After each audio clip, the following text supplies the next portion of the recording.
अस्सलाम वालेकुम, सुबह खैर। आप देख रहे हैं सुबह की सोच। Very warm welcome to all of you. और मेरे साथ हैं गजल अशरफ, मुझे कहते हैं हसनैन लियाकत। आप सबको कहेंगे खुश आमदीद। मौसम भी काफ़ी हसीन है, सुबह से बारिश हो रही है। और दीगर अगर इलाकों का जिक्र करें, स्पेशली मरी का जिक्र करें, एबटाबाद का जिक्र करें, तो वहाँ पर तो बर्फबारी हो रही है। रात गए रास्ते भी बंद कर दिए गए थे और शदीद बर्फबारी का हाँ, इस तरह जो बर्फबारी है, तकरीबन मैं आपको गजल बताऊं क्योंकि मेरा ताल्लुक तो उन्हीं इलाकों से है, तकरीबन 10 साल बाद देखने को मिली है। एबटाबाद शहर में बर्फबारी हुई है, मानसेरा तक बर्फबारी गई है। अगर मरी और गलियात की बात कीजिए, वहां पे तो बर्फबारी होती है, लेकिन मरी गलियात से आगे अगर मरी के नवाई इलाकों की बात की जाए, जिसमें अलियोट है, फगवाड़ी है, देवल है, वहां पे बर्फबारी तकरीबन 10 साल से लोगों ने नहीं देखी थी। इवन एक इलाका है नम, वहां पे भी तकरीबन 12-13 साल बाद बर्फबारी हुई है और एक शदीद स्पेल हुआ बर्फबारी का। और इस वक्त वो हमारी पहाड़ी जुबान में कहते हैं चिट चिटोल, मतलब सब सफेदी छा गई है। हाँ जी, तो ये सूरत हाल है। जिन लोगों ने सफ़र करना है इन जगहों का, वो थोड़ा सा एहतियात बरतें, क्योंकि अभी तो वैसे भी रास्ते बंद कर दिए गए हैं।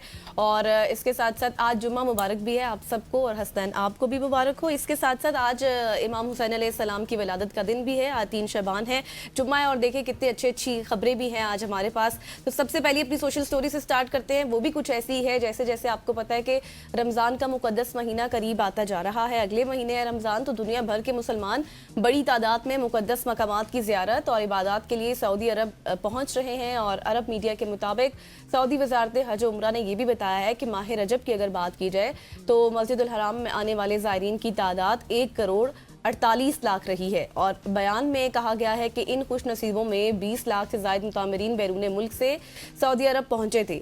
साबिका अदादोशुमार ये बताते हैं, उनसे देखा गया है कि साफ जाहिर हो रहा है कि इस बार माह रजब के मुक़द्दस महीने में उम्रा ज़ायरीन की तादाद में रिकॉर्ड इजाफा हुआ है। और हुकाम ये भी बताते हैं कि ज़ायरीन की बढ़ती हुई आमद, सऊदी हुकूमत की जानिब से फराहम की जाने वाली सहूलतें, फिर बेहतर इंतज़ामात, फिर एक डिजिटल सर्विसेज, फिर ट्रांसपोर्ट और फिर हुजूम के मौसम नज़्म नस्ब पर एतमाद का इजहार भी है। माह रजब की बात करें तो उस दौरान गैर मामूली रश के पेश नज़र मस्जिदुल हराम में तवाफ और सई के लिए अलग रास्तों की मनसूबाबंदी की गई थी। इसके अलावा मुक़द्दस मसाजिद में सफाई और आब ज़मज़म की फराहमी के भी इजाफी इंतज़ामात रखे गए थे, क्योंकि लोगों की जो तादाद है वो ज़्यादा थी। और फिर तादाद के पेश नज़र हुजूम को मुनज़्ज़म रखने के लिए रज़ाकारों और सिक्योरिटी का भी इजाफी अमले तैनात किए गए थे। सऊदी हुकाम के मुताबिक जदीद टेक्नोलॉजी और स्मार्ट मॉनिटरिंग सिस्टम्स की मदद से ज़ायरीन की आमदोरफ्त को मौसर अंदाज में कंट्रोल भी किया जा रहा है, जिससे इबादत की अदायगी में सहूलत रही है। फिर हालिया बरसों में वीज़ा सहूलतें, फिर ई सर्विसेज, फिर इसी तरह ट्रांसपोर्ट नेटवर्क में बेहतरी के बाद ज़ायरीन की तादाद में मुसलसल इजाफा होता जा रहा है। That is a very good story up front, जो कि गज़ल ने आपको बताया कि एक जदीद टेक्नोलॉजी का सहारा लिया जा रहा है और मॉडर्न टेक्नोलॉजी से जो ज़ायरीन हैं उनको और ज़्यादा सहूलत फराहम की जा रही है। लेकिन एक लाइन गज़ल ने जो बोली ना कि ये इस वजह से है कि सऊदी हुकूमत की जानिब से बहुत ज़्यादा फैसिलिटेट किया जाता है, लेकिन क्योंकि मक्का और मदीना के साथ हमारा कनेक्शन इस तरह का है कि अगर वहाँ पे फैसिलिटेट ना भी किया जाए, अगर वहाँ पे तपती धूप भी होगी, जो कुछ भी होगा, अगर आज से अगर आप तकरीबन 100 साल पुरानी बात कर लें, 50 साल पुरानी बात कर लें, तो इतनी ज़्यादा फैसिलिटीज़ नहीं थी, लेकिन लोग फिर भी उम्रा करने जाते थे, फिर भी हज करने जाते थे।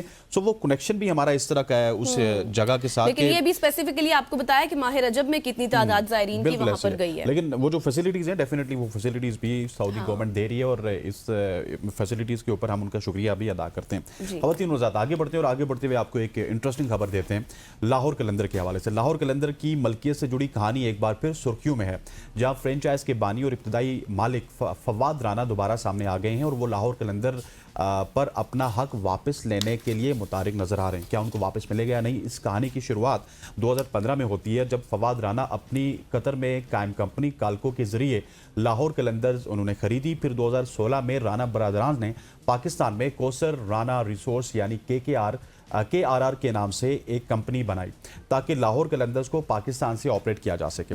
उस वक्त शेयर होल्डिंग में कालको के पास 51%, फवाद राना के पास ज़ाती तौर पे 1%, जबकि आतिफ राना के पास, जो कि आजकल उसके ऑनर हैं, उनके पास 48% शेयर थे। इसी 51% अक्सरियती शेयर्स की वजह से मैनेजमेंट का कंट्रोल फवाद राना के पास था। मगर 2018 में KRR के अंदर एक बड़ा मोड़ आया जब कालको के 4% शेयर्स आतिफ राना को मुंतकिल कर दिए गए, जिससे कालको की अक्सरियत कमज़ोर हुई। बताया गया कि ये फैसला अबू धाबी T10 लीग में लाहौर कलंदर की शिरकत के लिए किया गया, क्योंकि UAE रेगुलेशंस के तहत कतरी मलकियत की एक बहुत बड़ा मसला बनता था।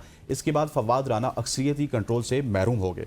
फिर 2020 आया जब मामला मजीद संगीन हुआ और जब आतिफ और समीन राना ने फवाद राना से कहा कि वो अपने बाकी 47% शेयर्स भी मुंतकिल कर दें, क्योंकि एक खरीदार लाहौर कलंदर खरीदने के लिए तैयार है और मुबैना तौर पे खरीदार सिर्फ एक ही मालिक से डील करना चाहता है।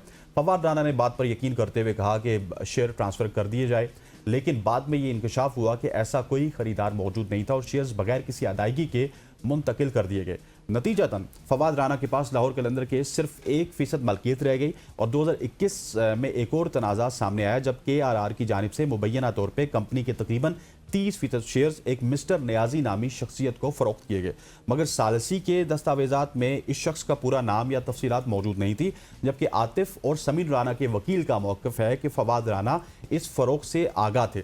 दूसरी तरफ फवाद राना के वकला का कहना है कि ये फ़रोख्त जानबूझकर उनसे छुपाई गई और मामला अदालत और सालसी तक पहुंचा तो 2023 में काल्को ने शेयर्स की मुंतकिली को फ्रॉड करार देते हुए चैलेंज किया और 2026 में सुप्रीम कोर्ट के मुकर्रर करदा सालिस जस्टिस रिटायर मकबूल बाकर ने फैसला सुनाते हुए KRR को या तो काल्को को 2.3 अरब रुपए अदा करने होंगे या फिर फौरी तौर पर काल्को की 51% शेयर होल्डिंग बहाल करना होगी। साथ ही मिस्टर नियाजी को होने वाली मुतनाज़ा फ़रोख्त से भी हासिल होने वाले तमाम मुनाफे का हिसाब देना होगा। अब सूरत हाल ये है कि आतिफ राना इस फैसले के खिलाफ अपील का इरादा रखते हैं, जबकि फवाद राना PCB से दरख्वास्त उन्होंने की है कि जब तक अदायगी या शेयर ट्रांसफर मुकम्मल नहीं होता बोर्ड आतिफ और समीन के साथ डील न करे। ताम सालिसी फैसले के बावजूद फिलहाल कंट्रोल आतिफ और समीन राना के पास ही है और कानूनी जंग जारी है। जी, अब ये मामला 2015 से शुरू हुआ, अब 2026 है, अब कानूनी कार्रवाई का इरादा रखा जा रहा है। अब इस कानूनी कार्रवाई का क्या नतीजा होगा ये आने वाला वक्त ही बताएगा। उससे पहले और इनके पास 45 दिन है ये तमाम तर चीजें करने के लिए। आप देखते हैं कि 45 डेज में क्या होगा क्या नहीं होता है। तो जी ये थी हमारी सोशल स्टोरीज और अब आगे थोड़ा सा बढ़ते हैं या ब्रेक ले लें? अच्छा, आगे बढ़ जाते हैं। ठीक है जी, आगे बढ़ते हैं और अब लाहौर का रुख करते हैं। लाहौर में कुछ ऐसा वाकया हुआ कि पालतू शेरनी के हमले से 8 साला बच्ची जख्मी हो गई और हमले के बाद 8 साला बच्ची को अस्पताल मुंतकिल कर दिया गया। बच्ची के कान और गर्दन पर जख्म आए हैं और पुलिस का ये कहना है कि गैर कानूनी तौर पर रखे गए मजीद 11 शेर भी बरामद करके मुलजिमान को गिरफ्तार कर लिया गया है। पुलिस ये बता रही है कि जानवरों में 5 शेरनियां हैं, 3 शेर और 3 शेर के बच्चे शामिल हैं और शेरों को नवाकोट के इलाके में फैक्ट्री में रखा गया था और शेरों को चंद माह पहले शेखुपुरा से लाहौर शिफ्ट किया गया था। मुलजिमान के पास शेरों को लाहौर में रखने का लाइसेंस तक मौजूद नहीं था और पुलिस ने मुलजिमान के खिलाफ मुकदमा दर्ज करके शेरों को महकमा वाइल्ड लाइफ के हवाले भी कर दिया और पुलिस मजीद ये भी कह रही है कि मुलजिमान खतरनाक जानवरों के गैर कानूनी कारोबार में मुलव्विस पाए गए हैं। अब मजीद तफसीलात इस पे लेंगे। बिल्कुल ऐसी इसी पे हमारे साथ हमारे कॉरेस्पॉन्डेंट फ्रॉम लाहौर सप्तेन अली में। सप्तेन, आपका बहुत शुक्रिया। Doctor Uzma Khan WWF Pakistan Punjab wildlife management board member भी हमारे साथ मौजूद है। उज़मा, आपका भी बहुत शुक्रिया। फर्स्ट ऑफ ऑल मैं सप्तेन की तरफ जाऊँगा। सप्तेन, इस हवाले से थोड़ा सा हमें अपडेट दीजिएगा, फिर हम उज़मा से इन डिटेल कन्वर्सेशन करेंगे। जी बिल्कुल, ये एक अफसोसनाक वाकया पेश आया। ये इकबाल टाउन के इलाके में एक बिखेवाल मोड़ आबादी है। ये आबादी कच्ची आबादी, वहाँ जो कुछ लोग हैं उन्होंने अपने डेरे पे ये पालतू जो है शेरनी जो है पाल रखी थी। तो गुज़श्ता रोज जो है ये 4 लोग थे, एक उनका दोस्त था और 3 भाई है, ज़रियाब और शदाद। ये जो है अपना चारों लोग जो है ये शेरनी को ना अपने उस इलाके में या मोहल्ले में घुमाने के लिए बाहर लेके जा रहे थे। तो वहां पर जो बच्चे खेल रहे थे उसमें ये जो राबिया है ये बच्ची वहां बाजार में खेल रही थी। जो ही वो शेर की उसके ऊपर नजर पड़ती है तो वो इनसे बेकाबू हो जाती है। तो उसने उसके ऊपर जो है हमला कर दिया और उसके बाद जो है वहाँ कुछ लोग जो है वो भगदड़ मच गई। उसके बाद जो है बच्ची जो है वो जख्मी हुई। अच्छा सकता है ना, बच्ची की कैसी कंडीशन है? 8 साला बच्ची है, उसकी कंडीशन के हवाले से भी बताएं। बच्ची की जो हालत है इस वक्त वो खतरे से बाहर है, वो जख्मी बिल्कुल हुई है।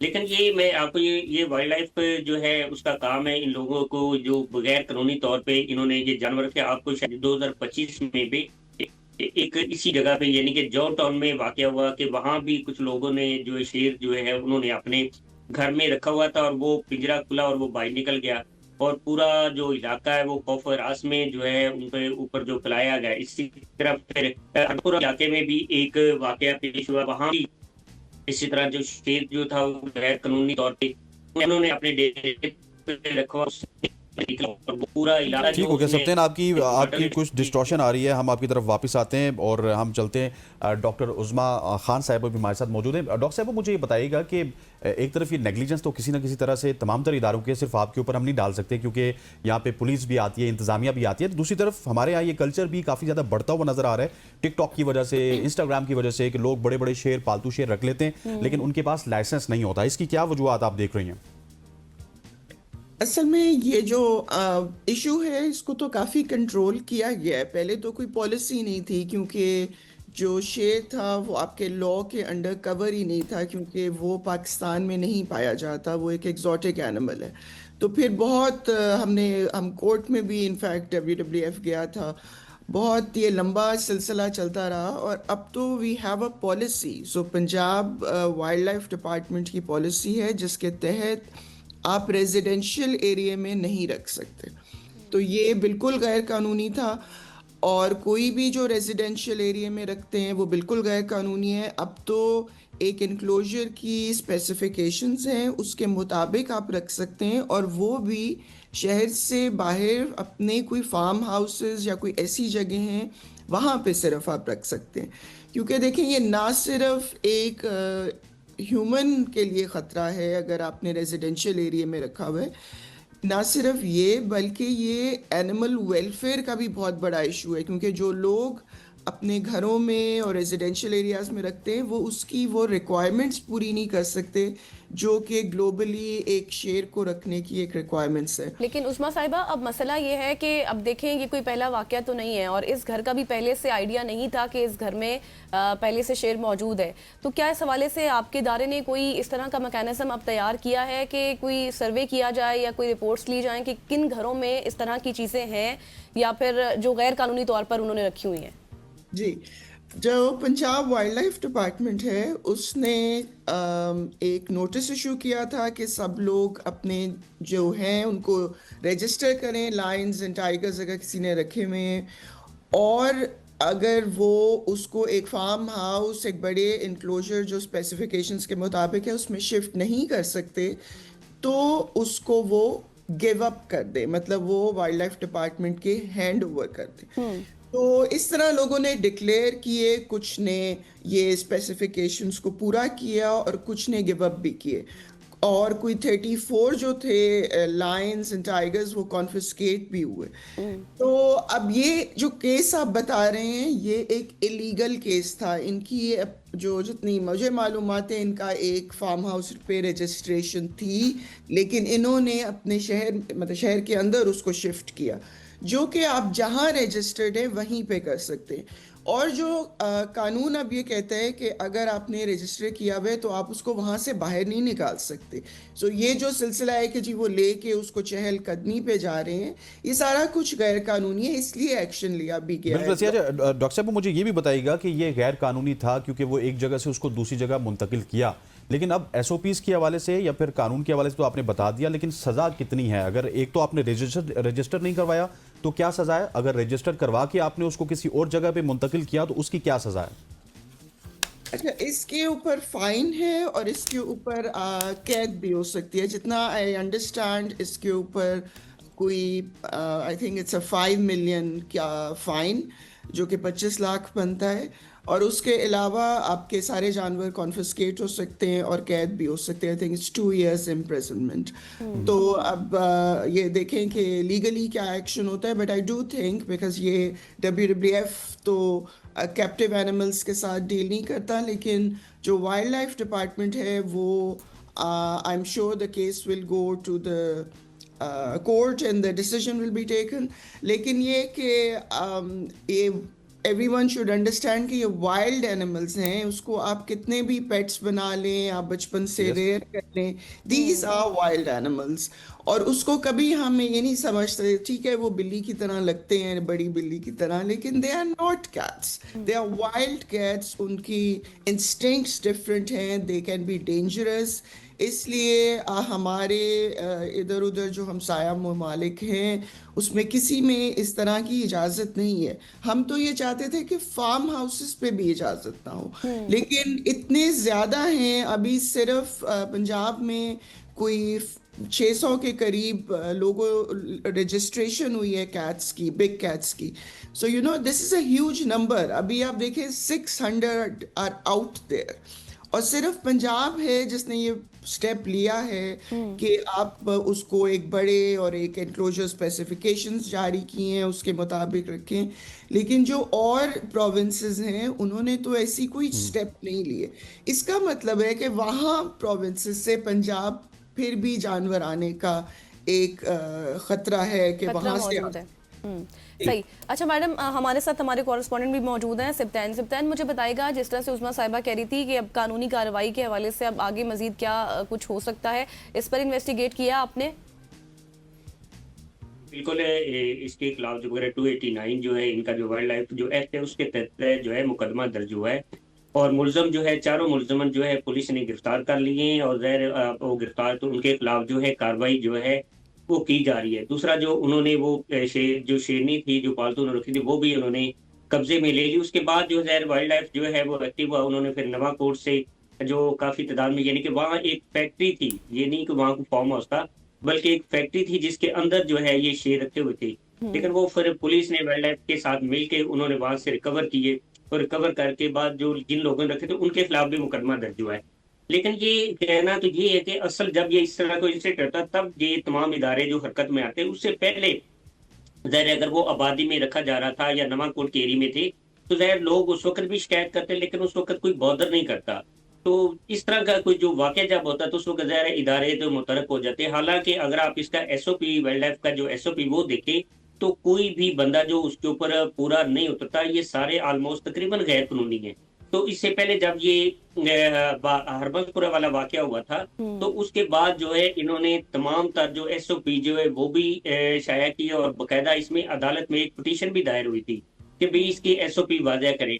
उसके बाद जो है फिर आहिस्ता आहिस्ता करके जो है इस तरह चीजें जो है वो बिल्कुल सत्यन, आहिस्ता आहिस्ता मेरा ख्याल है कि क्योंकि ये बर्निंग इशू है और ऐसा इशू है जो आजकल के ज़माने में ज़्यादा देखने को मिल रहा है, तो आहिस्ता आहिस्ता इसके SOPs पे अमल दरामद भी हो जाएगा. सत्यन आपका भी शुक्रिया. डॉक्टर उस्मा खान हमारे साथ मौजूद थी. डॉक्टर साहब आपका भी बहुत बहुत शुक्रिया, थैंक यू. आपने सुबह की सोच में वक्त दिनों ज़ात यहाँ पे वक्त पहुँचाता है. एक शॉर्ट सी कमर्शियल ब्रेक का ब्रेक के बाद जब हम आएंगे तो एक और इम्पॉर्टेंट टॉपिक है उसके हवाले से बात करेंगे. स्टे विद अस.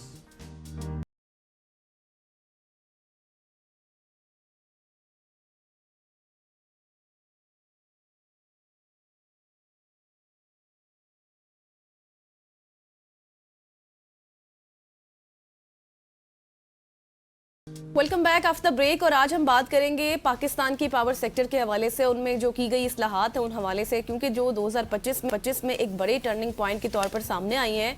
एक ऐसा शोबा जो बरसों से हसारों या फिर आप ये कहें कि सर्कुलर डेट या फिर लाइन लॉसेस और सिफारिश कल्चर की वजह से आवाम के लिए महंगी बिजली और रियासत के लिए मुस्तकबिल के लिए आप ये समझे कि माली बोझ बना हुआ था. लेकिन अब पावर डिवीजन दावा कर रहा है कि 2025 में शफाफियत, मेरिट और कारकर्दगी पर मबनी इस्लाहात के जरिए ना सिर्फ निज़ाम की समत बदली गई है बल्कि अरबों रुपए के नुकसानात कम किए गए हैं. सर्कुलर डेट में बड़ी कमी की गई है. इसके साथ साथ गैर फाल प्लांट्स का बोझ खत्म और वो भी खत्म हुआ है, और इसके साथ आवाम को ऑन मीटर रीडिंग जैसे इकदाम के जरिए बिलिंग के जो झगड़े थे उससे निकालने की कोशिश भी की गई है. अब सवाल मेरा ये है कि क्या ये वाकई एक नया दौर है जिसमें पावर सेक्टर सियासत, कमीशन या फिर मुदाखलत से निकल कर एक प्रोफेशनल, डिजिटल और सारिफ दोस्त निज़ाम बनकर सामने आएगा, या फिर ये सिर्फ कागजी कामयाबियां हैं जिनका फ़ायदा आम सारिफ को अभी भी आप ये कहें कि बिल की सूरत में नजर नहीं आ रहा.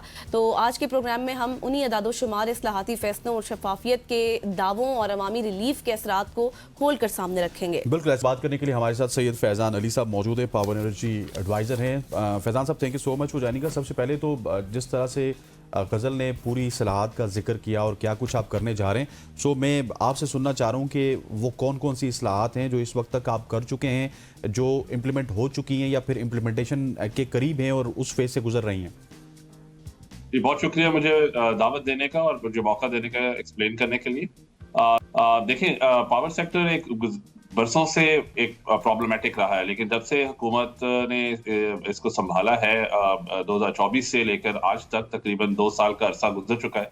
इसमें बहुत सारी रिफॉर्म्स इनिशिएट किए हैं इस गवर्नमेंट ने.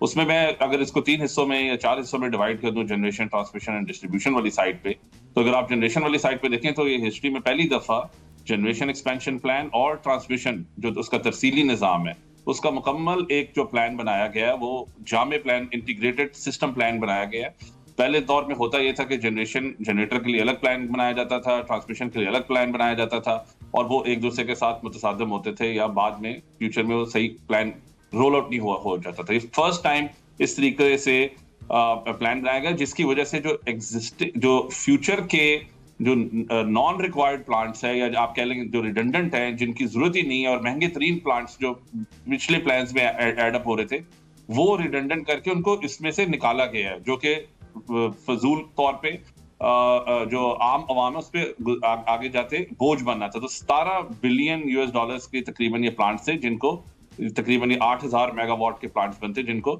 سائٹ پہ کیا گیا، نکالا گیا، یہ عام عوام کے اوپر بوجھ ہٹایا گیا. تو اسی طریقے سے جو ان ایفیشینٹ پاور پلانٹس تھے، جو ریڈنڈنٹ تھے، جو جینکوز جن کو ہم کہا جاتے ہیں، ان کی سیل کی گئی، اس سے کوئی تقریباً 40 بلین روپے کا فائدہ ہوا. اسی طریقے سے ابھی جو لوکل کول کی جو کنورژن کی سٹڈیز ہیں وہ جاری ہے، جو ہمارے آپ کو پتا ہے کہ بہت سارے پاور پلانٹ ہیں جو کہ امپورٹڈ کول پہ چل رہے ہیں، تو یہ بھی سٹڈیز جاری ہیں کہ اگر ان کو ہم لوکل تھر کول پہ کریں تو پھر کتنا فائدہ ہوگا. اور اس کے علاوہ ایک جو سیل پرچیز کا جو ہول سیل الیکٹریسٹی کی جو مارکیٹ ہے، وہ اس کا ایک پورا نظام اس وقت تقریباً رول آؤٹ ہونے کو ہے، جس سے پھر حکومت بجلی کی خرید و فروخت میں بالکل اثر انداز نہیں ہوا کرے گی، اور عام طور پہ جو بائر اور پرچیزر ہے وہ خود بخود اس میں سیلنگ اور پرچیزنگ کیا کریں گے. آئی پی پیز کی جو اس کے ساتھ مجھے ایک چیز یہ بھی ایڈ کیجیے گا، اب یہ جتنے بھی اصلاحات کے حوالے سے آپ ذکر کر رہے ہیں، یہ دیگر جو سرکاری ادارے ہیں ان میں کس طرح سے لاگو ہوگا یہ بھی بتائے گا، کیونکہ جو باتیں ہم ہمیشہ سے سنتے ہیں بدعنوانی کے خلاف، کرپشن سے ریلیٹڈ چیزیں، تاکہ وہ ان کی جنگ کے خلاف کی مؤثر ثابت ہو سکے. جی دیکھیے، یہ تو ایک اسی میں سے اصلاحات میں ایک ڈسٹریبیوشن والی سائڈ پہ یہی والا اصلاحات تھی کہ ادھر انڈیپینڈنٹ بورڈز لگائے گئے، انڈیپینڈنٹ اور کمپیٹنٹ بورڈ لگائے گئے. جیسے ہی انڈیپینڈنٹ اور کمپیٹنٹ بورڈ لگائے گئے تو آپ دیکھیں جو گزشتہ فسکل ایئر ہے، فسکل ایئر 25، اس میں ایک 193 بلین روپیز کی ان ایفیشنسیز کو امپروو کیا گیا، اور جو ڈسکوز کے جو نقصانات ہیں وہ تقریباً 600 ارب سے 400 ارب کے سے بھی کم پہ آ گئے، 200 ارب روپے کا اس میں فائدہ ہوا. اسی طریقے سے جو پنجاب کی ڈسٹریبیوشن کمپنیز ہیں اس میں تقریباً 100% ریکوری ہم نے اس سال ٹارگٹ حاصل کیا ہے، اور انشاءاللہ اسی طریقے سے ہم کام کریں گے. اس کے بعد جو اسمارٹ میٹرز کے مد میں جو آپ نے دیکھا ہوگا کہ جو ان ایفیشنسیز ہیں، جو اس کی قیمت بہت زیادہ تھی، 45 ہزار روپے کے وہ بیچے تھے، اس میں تقریباً آدھی آس پاس اس میں ہم کمی لے آئے، 25,000 کے پاس اس کی قیمت لے آئے. اسی طریقے سے پھر اب یہ جو ہم نے ڈیجیٹائزیشن کی جو اپلیکیشنز ہم نے ڈفرنٹ لانچ کی ہیں، جس میں اپنا میٹر اپنی ریڈنگ ہے، جس میں جو صارف ہے وہ خود ایک میٹر ریڈر کے طور پہ اپنی ریڈنگ خود لے کر بھیج سکتا ہے، ٹھیک ہے، اور اسی کی ریڈنگ کے بیسس پہ اس کا بل جنریٹ ہوگا. تو اب یہ صارف کہہ نہیں سکتا کہ بھئی میری میٹر سے اوور ریڈنگ کی جا رہی ہے یا مجھے اوور بلنگ کی جا رہی ہے. اگر اوور بلنگ کی جا رہی ہے تو وہ انیبلڈ ہے کہ وہ خود اپنی ریڈنگ لے کر جا کے اپلوڈ کرے ایک اپلیکیشن سے، اور پھر اسی کی جو ریڈنگ ہوگی اسی کی بیسس پہ اس کا بلنگ کی جائے گی. 118 ایک بہت بڑا اقدام تھا جو کہ کسٹمر سروسز کے لیے تھا. آپ دیکھیں کہ اس کو فعال کیا گیا، آپ اس کو کال کریں گے، ود ان 2 to 3 منٹس آپ کی جو کمپلینٹ ہے ریکارڈ کی جائے گی، اور اس کا پورا ایک شفاف نظام کے طریقے سے ویری گڈ سٹیپس فیضان صاحب. اور میں یہ سوال کرنا چاہوں گا کہ سب سے بڑا پاکستان کا مسئلہ پاور سیکٹر کا مسئلہ سرکولر ڈیٹس کا ہے. سو ان میں کس طرح سے کمی کی جا رہی ہے؟ کیا کوئی روڈ میپ ہے آپ کے پاس سرکولر ڈیٹ کو بالکل منیمائز کرنے کی، جس میں ابھی تک آپ کہہ رہے ہیں کہ 200 ارب کی بچت ہوئی ہے، اور یہ اگر لیٹ سپوز منیمائز ہو جاتا ہے تو اس کا جو آپ کا کنزیومر ہے اس کو کیا فائدہ ہوگا، اور کس مد میں اس کو سستی بجلی مل سکتی ہے، کیونکہ پورے اس وقت ریجن میں سب سے مہنگی بجلی پاکستان ہے؟ جی سرکولر ڈیٹ پہ جیسے جو میں نے ابھی آپ کو بتایا کہ جو ابھی جتنی بھی ان ایفیشنسیز ہیں ڈسکوز کی، جو ابھی ہم نے 200 ارب روپے کی کمی کی ہے، تو اس کی مد میں جو گزشتہ سال تھا تقریباً 780 ارب روپے کی سرکولر ڈیٹ میں کمی ہوئی ہے.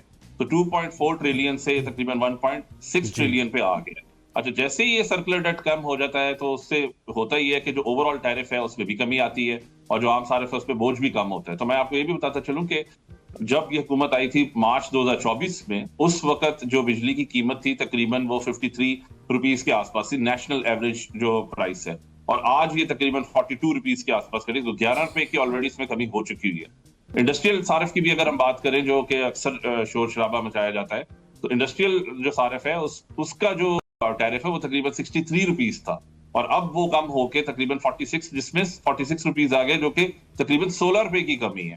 ان پہ بھی جو کراس سبسڈی کا برڈن ہے وہ کافی حد تک ریڈیوس ہو گیا، تقریباً 123 ارب روپے کی جو کراس سبسڈی ہے جس پہ وہ کہتے ہیں۔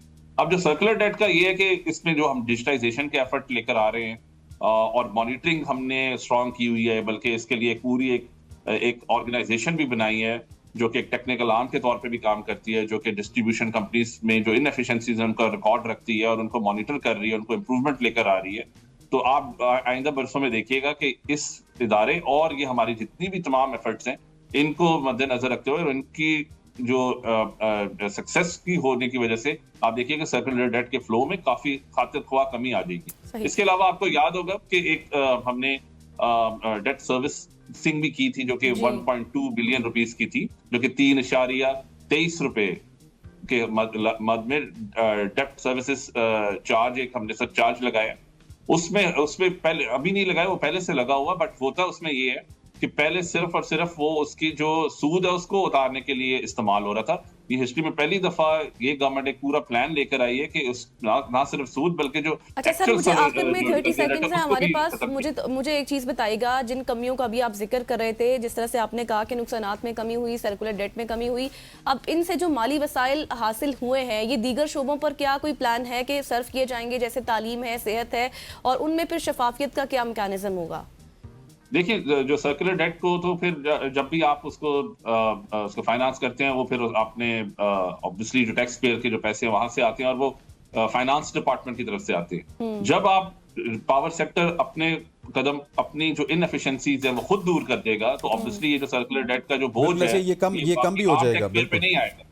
بالکل ایسے۔ اچھا فیضان صاحب، کیونکہ غزل نے تو آخری سوال کا انٹیگریٹ کر دیا تھا، آپ کی موجودگی کا فائدہ اٹھاتے ہوئے مجھے 30 سیکنڈ میں پھر یہ بھی بتا دیجیے گا کہ ہم دیکھ رہے ہیں کہ گورنمنٹ کسی نہ کسی حد تک سولر کی حوصلہ شکنی کر رہی ہے، اور ابھی لیسکو نے بھی گرین میٹرنگ کے اوپر پابندی لگائی ہے، اس کی کیا وجہ ہے؟ سولر تو عوام کے لیے بڑا اچھا ثابت ہو رہا تھا۔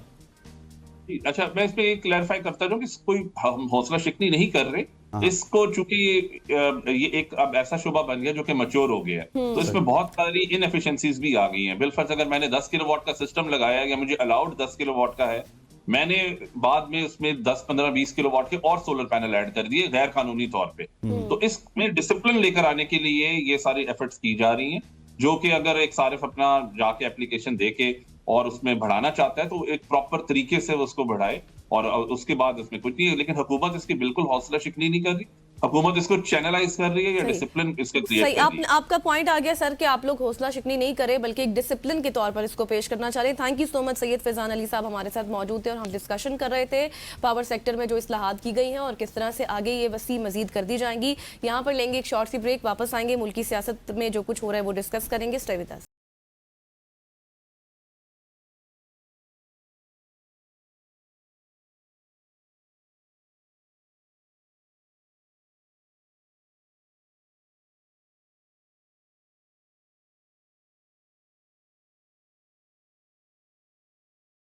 ویلکم بیک آفٹر بریک، اور اب ملکی سیاست پر بات کرتے ہیں کیونکہ آج ہم دیکھ رہے ہیں پاکستان کی سیاست کے چند بڑے اور اہم ایشوز جو ہیں وہ ایسے ہائی لائٹ ہو رہے ہیں جن کو ڈسکس کرنا بھی بہت ضروری ہو چکا ہے۔ اسلام آباد ہائی کورٹ میں بانی پی ٹی آئی کے ایکس اکاؤنٹ سے متعلق پی ٹی آئی کی رپورٹ پیش کی گئی ہے، جس کے مطابق حکومت 3.5 سال سے اکاؤنٹ بند کرانے کی کوشش کر رہی ہے۔ تو کیا یہ حکومتی ناکامی ہے؟ اور دوسری طرف 8 فروری کے حوالے سے بات کریں تو وہ بھی قریب آ رہا ہے۔ اگر عوام بڑی تعداد میں نکلتے ہیں تو کہاں اور کیسے، کیا اس سے حکومت اور پی ٹی آئی کے درمیان کوئی مذاکرات کی راہ ہموار ہو سکتی ہے؟ اسی کے ساتھ پھر 18ویں ترمیم کا بھی ذکر کریں گے کیونکہ نئی بحث اس کے حوالے سے بھی چھڑ چکی ہے کہ کراچی کو وفاق کے ساتھ ملانے کی بات ہو رہی ہے۔ کیا یہ آئینی طور پر ممکن ہے اور اس کے اثرات کیا ہو سکتے ہیں؟ اس پر بات کریں گے۔ بالکل ایسے اسی پہ بات کرنے کے لیے سینئر اینالسٹ اسار رانا صاحب ہمارے ساتھ موجود ہیں۔ رانا صاحب مجھے یہ بتائیے گا کہ اسلام آباد ہائی کورٹ نے بانی پی ٹی آئی کا ایکس اکاؤنٹ جیسا غزل نے بتایا بند کرنے کی درخواست سے متعلق پی ٹی آئی کی رپورٹ پیش کی ہے، جس میں بتایا گیا کہ عمران خان کا ایکس اکاؤنٹ بند کرانے کے لیے حکومت کی جانب سے 3.5 سال سے کوششیں کی جا رہی ہیں، لیکن 3 سال بعد بھی یہ کوششیں کامیاب نہیں ہو سکی ہیں۔ سو یہ گورنمنٹ کا فیلئر سمجھتے ہیں آپ اس کو؟ دیکھیں عمران خان کے 47 ٹویٹس فارم 47 کے اوپر بھاری ہے اور انہوں نے 100 ریکویسٹ بھیجی ہیں एक्स वालों को, जिसमें से सिर्फ एक ट्वीट जो है वो उन्होंने डिलीट किया है। तो इससे आप समझ लें कि जो जेल में बैठा हुआ शख्स है वो एक तरफ ये हुकूमत है, पूरा मशीनरी आजाद जोर लगाने वाले, एक तरफ जेल में बैठा हुआ शख्स। तो दोनों के वजन का आपको इसी केस से अंदाजा हो जाता है कि उसके 47 ट्वीट्स फॉर्म 47 पे भारी हैं। सही सही। अच्छा सर बताइएगा, जिस तरह से मैं जिक्र कर रही थी 8 फरवरी के हवाले से कि अब वो भी करीब आ रहा है, तो आपके ख्याल में अगर इस दिन अवाम की बड़ी तादाद बाहर निकलती है तो क्या इसके बाद हुकूमत और पीटीआई के दरमियान कोई मुज़ाकरात का आगाज हो सकता है, या फिर मामला वही जिस तरह हमने देखा कि आगे बढ़ता है हमेशा उसी तरह बढ़ेगा? 8 फरवरी से पहले ही होना है जो होना है। अच्छा, 8 फरवरी डी डे आगे आ गया तो फिर तो कुछ नहीं फिर होना। तो कुछ नहीं है, बिल्कुल। उससे पहले ही हुकूमत अगर चाहती है और पीटीआई अपने दबाव बढ़ा लेती है और 8 फरवरी का हुआ खड़ा कर देती है तो फिर शायद कोई ब्रेक थ्रू हो जाए। और अगर 8 फरवरी का दिन आ गया तो फिर कोई ब्रेक थ्रू नहीं होगा, फिर तो बात सड़कों पे फैसला पे चली जाएगी। सड़कों के फैसले से रोकने से के लिए पहले ही जो कुछ हो सकता है वो होना चाहिए। तो लेकिन मुझे नहीं लगता कि कुछ ऐसा होगा। और पीटीआई तो इनडायरेक्टली इस एहतजाज को ऑन नहीं कर रही, वो तो कहती है कि ये तहरीके तहफ़्फ़ुज़ पाकिस्तान आइन वालों का एहतजाज है, वो उसके साथ खड़े होंगे। अच्छा राना साहब, मुझे ये भी इतनी सी बताइएगा, हम काफ़ी दिनों से देख रहे हैं, बल्कि जब से ये गुल प्लाजे वाला वाक़या हुआ कि 18वीं तरमीम के ऊपर बात हो रही है और कहा जा रहा है कि अब कराची को वफाक के साथ मिलाना चाहिए, और आपके ख्याल में क्या वाकई कराची को वफाक के साथ मिलाना मुमकिन है, और अगर ये हो जाता है तो आईनी तौर पे ये कैसे होगा और क्या कराची को इससे फ़ायदा होगा? मेरा ख्याल है कराची को और लाहौर को दोनों को मिला देना चाहिए। अच्छा। दोनों को विफाक से मिला देना चाहिए। दोनों मेट्रोपॉलिटन सिटी हैं, दोनों के ऊपर गवर्नेंस के इश्यूज हैं, तो बेहतर ये कि दोनों को ही विफाक से मिला दिया जाए। कोई बुरा आइडिया नहीं है मेरा ख्याल में, लेकिन सवाल ये पैदा होता है कि जिन लोगों के पास ये शहर है क्या वो नाहल लोग हैं? आप अगर एमक्यूएम आज ये वो कर रही है मुतालबा, तो एमक्यूएम कराची के ऊपर रूल करती रही है, जमात इस्लामी कराची पे रूल करती रही है, पीपल्स पार्टी जमात इस्लामी पे रूल कर रही है। अगर आज कराची का बेड़ा गर्क हुआ है तो ये तीनों जमातें इसकी जिम्मेदार हैं। और वो जो शॉपिंग प्लाजा में सान्या हुआ है, क्या आप समझते किसी एक की नेग्लिजेंस है? ये तीनों जमातें उसकी जिम्मेदार हैं। जमात इस्लामी के मेयर थे जब ये इसका आगाज हुआ था, फिर जो फ्लोर बनते गए, जिस तरह जो कुछ होता गया, वो क्या किसी को नजर नहीं आ रहा था कि इसके पता नहीं 32 एग्जिट्स हैं और वो सारे के सारे बंद थे। उनके आगे दुकानें पत्थर लगाई हुई थी, किसने लगवाई थी? कौन भत्ता लेता था? कौन सी इंतजामिया थी जिसको पता था कि इसके अंदर निकलने के कोई रास्ते नहीं है खारजी, और सब बंद है?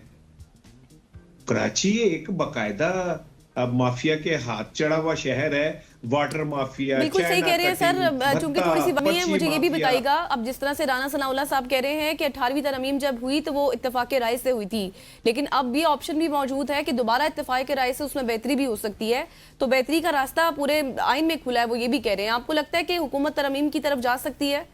एक्चुअली बात 18वीं तरमीम की नहीं है, बात 18वीं तरमीम में जुड़े हुए पैसों की है, जो पीपल्स पार्टी किसी हाल में छोड़ना नहीं चाहती, और जो विफाक है वो उन पैसों को वापस वार लेना चाहता है।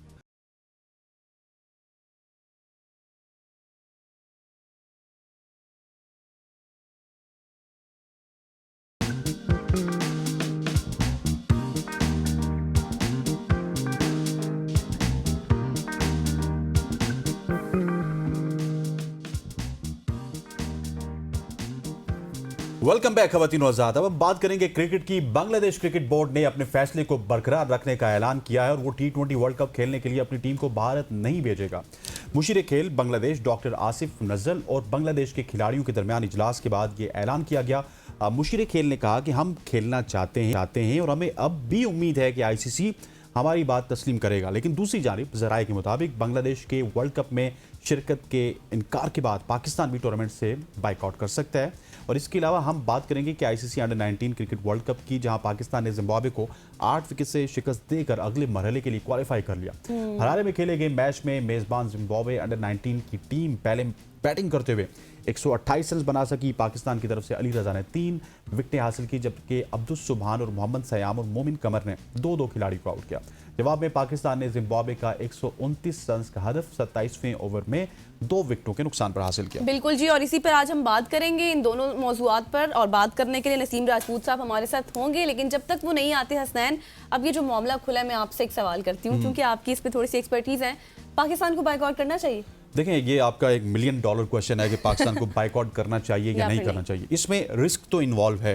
एक तरफ अगर आप बाइकआउट करते हैं तो आप अपनी सुप्रीमेसी तो दिखाने की कोशिश करेंगे कि सब चीज़ें जो भारत के हक में हो रही हैं वहाँ पे पाकिस्तान अपनी वीटो पावर तो इस्तेमाल कर सकता है, क्योंकि भारत और पाकिस्तान का मैच ICC को सबसे ज़्यादा रेवेन्यू देता है। लेकिन रिस्क इसमें इन्वॉल्व ये है कि आप पे पाबंदी भी लग सकती है। अच्छा। रिस्क इसमें इन्वॉल्व ये है कि हम ये समझते हैं कि वो जिस तरह हम प्रोग्राम के स्टार्ट में कह रहे थे ना कि हर एक ईंट ये समझती है कि दीवार हमसे है। हाँ। हम शायद ये समझते हैं कि हमारी वजह से ICC अर्निंग कर रही है, शायद भारत और पाकिस्तान का मैच बड़ा इंपॉर्टेंट है। लेकिन एक बहुत बड़ा सवाल मेरा ये भी है कि अगर हम बाइकआउट करते हैं, मेरा दिल है कि बाइकआउट करें, लेकिन अगर हम बाइकआउट करते हैं तो जो इंडियन प्रीमियर लीग का हिसाब है, जहाँ पे पाकिस्तानी खिलाड़ी तो नहीं होते, लेकिन इंडियन प्रीमियर लीग दुनिया का सबसे बड़ा इवेंट बन गया है। सो अगर पाकिस्तान बाइकआउट करते हैं, अपने आप को आइसोलेट कर देता है, तो ये जो वर्ल्ड कप है अगर ये कामयाब हो गया तो फिर तो उनको समझ आ जाएगी, और भारत तो चाहता ही ये है कि किसी तरह से पाकिस्तान को सिस्टम से निकाला जाए, तो पाकिस्तान को सिस्टम से निकाल देंगे। लेकिन दूसरा देखें ना, जहाँ पर रिस्क होता है वहाँ पे कहीं ना कहीं गेन भी होता है।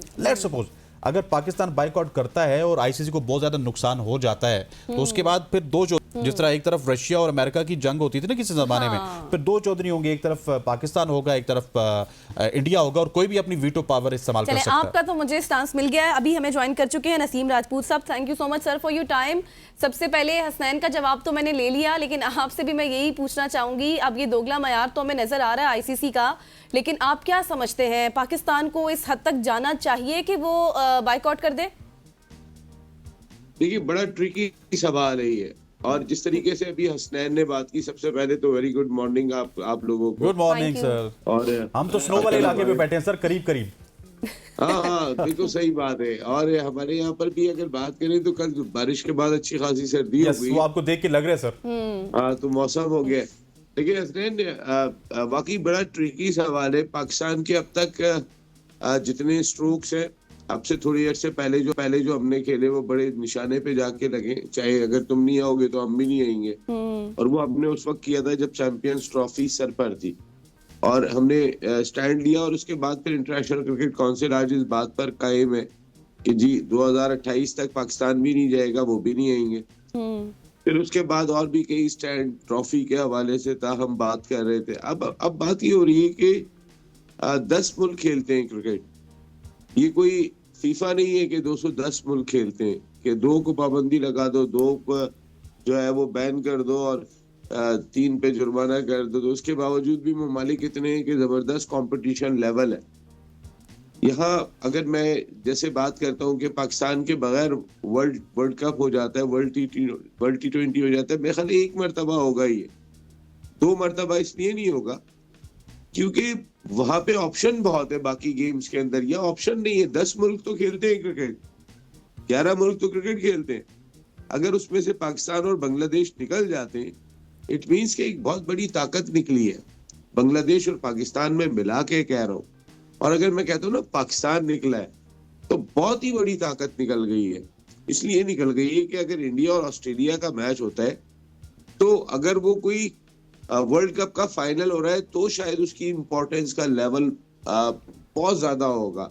यानी कि फिर भी शायद पाकिस्तान और इंडिया के जो राउंड मैच का जो लेवल होता है, सारी दुनिया के लिए मैं बात कर रहा हूँ, उस लेवल को शायद फिर भी ना पहुंच पाए। हो सकता है ऑस्ट्रेलिया का इंटरेस्ट बहुत हो, इंडिया का इंटरेस्ट बहुत हो उस फाइनल की वजह से, लेकिन जो दुनिया क्रिकेट का इंटरेस्ट आप देखते हैं पाकिस्तान इंडिया के मैच की वजह से, क्योंकि दोनों ममालिक की पॉपुलेशन, उर्दू बोलने वालों की पॉपुलेशन खासी है जो सारी दुनिया में बसती है, और वही जाके ग्राउंड भरते हैं। मेलबर्न के अंदर ग्राउंड मैच होता है तो इंडियन जाके भरते हैं, वहां पे ऑस्ट्रेलियन जाके नहीं भरते पूरा ग्राउंड को जाके, अगर मैच जब हो रहा होता है। तो बहुत सारी चीजें मेरे ख्याल है कि ट्रिकी सवाल है। मैं बिल्कुल हसनैन की बात के साथ जाऊंगा कि वो जो कहते हैं ना कि वो जो खाए ना सके और निभाए ना सके, क्या मेरे समझ में वाली बात नहीं आ रही है, लेकिन ये कि है थोड़ा सा अब कैसा डील करते हैं यहाँ पर। मोहसिन नकवी साहब की ایکسپرٹیز بڑی امپورٹنٹ ہوگی یہاں پہ. ظاہر ہے جو بھی فیصلہ کریں گے. لیکن نسیم بھائی جس طرح میں نے کہا نا کہ رسک بہت بڑا انوالو ہے. آپ چودھری بھی بن سکتے ہیں اور جس طرح سے آئی پی ایل کامیاب ہوگی پاکستانی کھلاڑیوں کے بغیر ہو سکتا ہے کہ وہ کرکٹ ورلڈ کپ میں زیادہ تماشائی لے آئیں اور زیادہ آئی بالز لے آئیں, تو وہ یہ پوری دنیا کو یہ بتا بھی سکتے ہیں کہ ہم نے تو دیکھے کمائی زیادہ کر لی ہے, اب پاکستان کی ضرورت نہیں ہے. سو دونوں آپشنز تو ہو سکتے ہیں, رسک انوالو ہے سر. میرے خیال ہے کہ چودھری بننے کے چانسز زیادہ ہیں. میں پھر وہی اسی وجہ سے کہہ رہا ہوں حسنین کہ کتنے ممالک کے آپ کیا آگے نیپال کے ساتھ ورلڈ کپ کھیلیں گے, اسکاٹ لینڈ کے ساتھ ورلڈ کپ کھیلیں گے, آئرلینڈ کے ساتھ ورلڈ کپ کھیلیں گے. آپ کا ورلڈ کپ کا لیول کیا کر لیں گے آپ اپنے. ظاہر 2 پول بھی بناتے ہیں آپ, تو پھر 5 ٹیمیں آپ کو چاہیے ہوتی ہیں, تو 5 میں سے 2 ٹیمیں تو ایسی آ رہی ہیں کہ جو شاید کمپٹیشن لیول کو اس طریقے سے نہیں چھو سکے. پھر اس کے بعد آپ کوالیفائر کراتے ہیں, آپ وہ کوالیفائر کے ذریعے ٹیمیں کوالیفائی کرنے کے بعد آتی ہے, تو کس لیول پہ کرا رہے ہوں گے. اور میرے خیال ہے پاکستان اور بنگلہ دیش کو اس لیے بھی انٹرنیشنل کرکٹ کونسل اور چاہے وہ انڈین کرکٹ بورڈ وہ باہر نہیں ہونے دیں گے, کیونکہ کل کوئی دوسرا بھی کھڑا ہو جائے گا اور آئندہ جو تھریٹ ہوگی وہ شاید آئی سی سی کے لیے قابل برداشت نہ ہو اور بی سی سی آئی کے لیے قابل برداشت نہ ہو. تو میرے خیال ہے وہ کوئی نہ کوئی درمیان کا راستہ نکالیں گے, ٹیبل پہ بیٹھیں گے. اگر پاکستان ڈیسیشن یہ لیتا ہے کہ بنگلہ دیش جو ہے وہ سیاسی بنیادوں کے اوپر, جن بنیادوں کے اوپر انڈیا آج تک بہانہ بناتا رہا ہے اور جن بنیادوں پر اب پاکستان بھی کہتا ہے کہ بھئی ٹھیک ہے سیاسی بنیادوں کے اوپر ہم بھی نہیں آئیں گے, اگر وہ سیاسی بنیادوں پہ نہیں جا رہے تو قانون سب کے لیے برابر ہونا چاہیے. وہ پاکستان کے لیے علیحدہ نہیں ہوگا, انڈیا کے لیے علیحدہ نہیں ہوگا اور بنگلہ دیش کے لیے علیحدہ نہیں ہوگا. تو سیاسی معاملہ ہے جس کی وجہ سے یہ سب کچھ ہو رہا ہے. مستفیض الرحمان کو انہوں نے کسی بھائی بندی میں تو باہر نکالا نہیں ہے, تو سیاسی معاملے کی وجہ سے نکالا. اور اس کے بعد یہ مسئلہ شروع ہوا. ہاں, نہ شاہ رخ خان نکالنے والے. میں آپ کو سچ بتاؤں, شاہ رخ خان بہت بڑا ہیومن بینگ ہے, کیونکہ میں ایک ایکسپیرینس ان کے ساتھ رہے اور انہوں نے ہمیشہ مسلمان پلیئرز کی مدد کی ہے.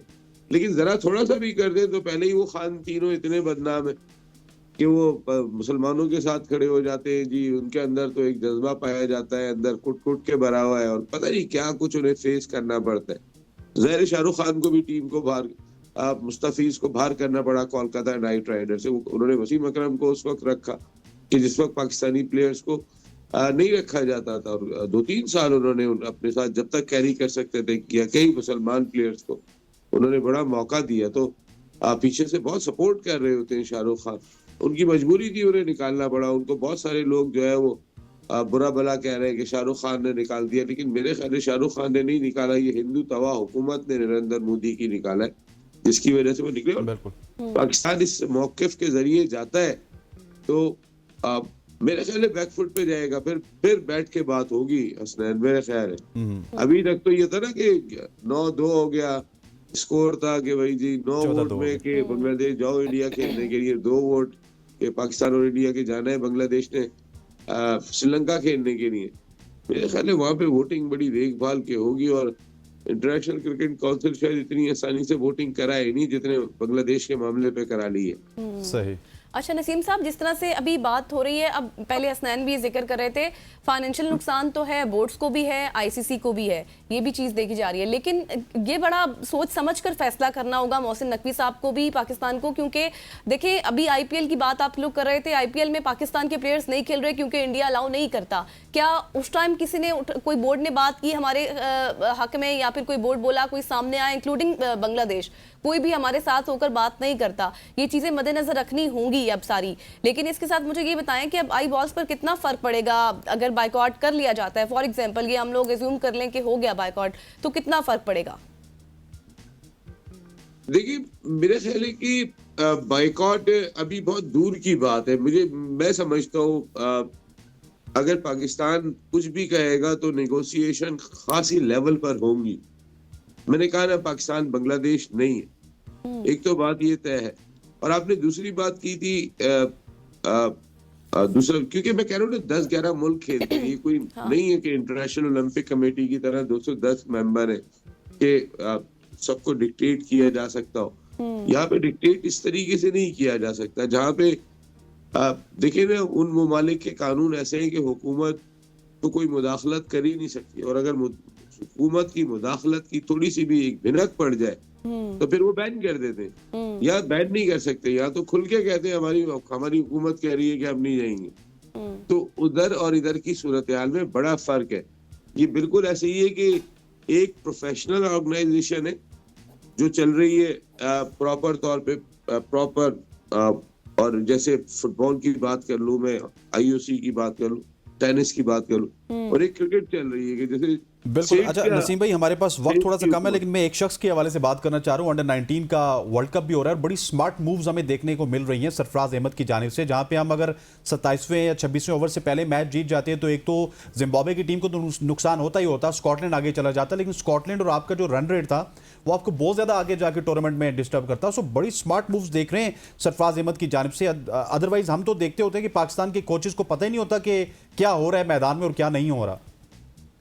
اچھا نا, کیچز دیکھو یار, جو بچوں نے پکڑے ہیں نا, چاہے وکٹ کیپر کے کیچ دیکھو, چاہے آپ لانگ باؤنڈری پہ دیکھو, چاہے جو شارٹ کور پہ, شارٹ مڈ وکٹ پہ کھڑے ہوئے, میں کہہ رہا ہوں ورلڈ کلاس کیچ لے رہے ہیں, world class.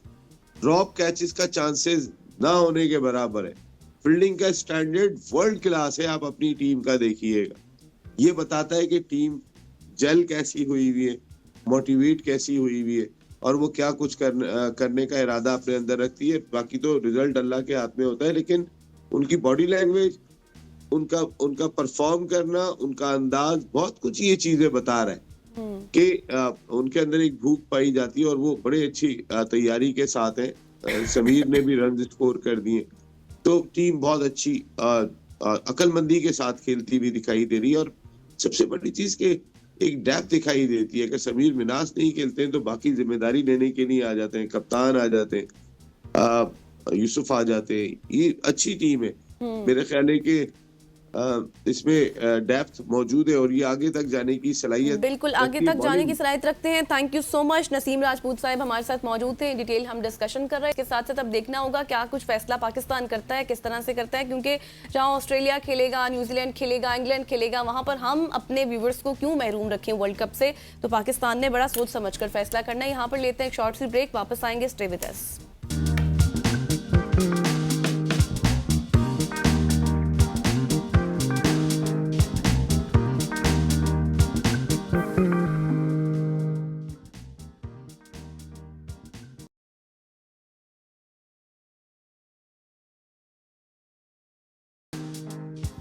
Welcome back after the break. اور آج کل ہم نا آپ کے لیے بہت سارے اس طرح کے سیگمنٹس لے کر آ رہے ہیں جس میں آپ کی فٹنس سے ریلیٹڈ باتیں ہوتی ہیں. کیونکہ رمضان قریب آ رہا ہے, کنٹرول کر سکیں. رمضان بھی قریب آ رہا ہے, تو ہم آپ کو ریڈی کرنے کی کوشش کر رہے ہیں اس سے پہلے کہ کس طرح سے آپ اپنی ایک بیلنس ڈائٹ کو متوازن رکھ سکتے ہیں. یعنی کہ اکثر لوگ جم شروع کر دیتے ہیں, واک کرنے لگتے ہیں یا وزن کم کرنے کی کوشش کرتے ہیں, لیکن ایک چیز کو وہ نظر انداز کر دیتے ہیں کہ ہم کیا کھا رہے ہیں. کیونکہ حقیقت یہ ہے کہ اچھی صحت اور فٹ جسم صرف ورزش سے نہیں بنتا, بلکہ اس کے پیچھے ایک صحیح اور متوازن خوراک کا سب سے بڑا کردار ہوتا ہے. اور آج کے اس سیگمنٹ میں ہم سمجھیں گے کہ بیلنس ڈائٹ کیا ہوتی ہے, یہ ہماری صحت, فٹنس اور روزمرہ کے لیے کیوں ضروری ہے, اور اسے اپنی روٹین میں کس طرح سے ہم آسانی سے شامل کر سکتے ہیں. بالکل ایسے. اور اسی پہ بات کرنے کے لیے انشراف فاطمہ ہمارے ساتھ موجود ہیں, جو کہ ڈائٹیشین بھی ہیں, اس کے علاوہ جم میں ٹریننگ بھی آپ کو کرواتی ہوئی نظر آئیں گی.